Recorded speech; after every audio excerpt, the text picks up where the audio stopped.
Ariel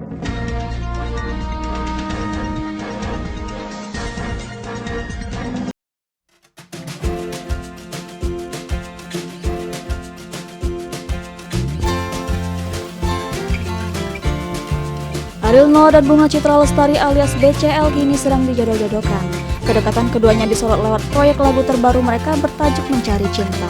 Hal itu diketahui dalam video yang diunggah di kanal YouTube Cumi Cumi Minggu 2 April 2021. Pasalnya Ariel Noah dan BCL berani beradegan mesra dalam video musik tersebut. Alhasil banyak yang menjodohkan mereka dan berharap keduanya bisa menjadi sepasang kekasih. Grup band Noah baru-baru ini merilis lagu terbarunya yang berjudul Mencari Cinta dengan berkolaborasi bersama BCL. Dalam video musik tersebut, tampak Ariel tengah dipeluk oleh BCL dan sukses menyita perhatian publik. Adegan mesra Ariel dan BCL langsung menimbulkan pertanyaan, apakah ada hubungan asmara antara keduanya? Dalam sebuah kesempatan, Ariel Noah akhirnya mengungkapkan hubungan sebenarnya dengan BCL. Ariel mengaku memilih BCL sebagai rekan duet Noah karena suaranya yang pas dengan lagu baru mereka. Terkait isu yang beredar mengenai hubungan spesial dirinya dengan BCL, Ariel pun menanggapinya secara santai. Pria 39 tahun ini justru mengaku sudah dijodoh-jodohkan dengan BCL sejak dirinya masih muda.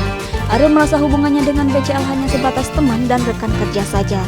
Dia menyatakan bahwa hubungannya dengan BCL tidak akan melebihi batas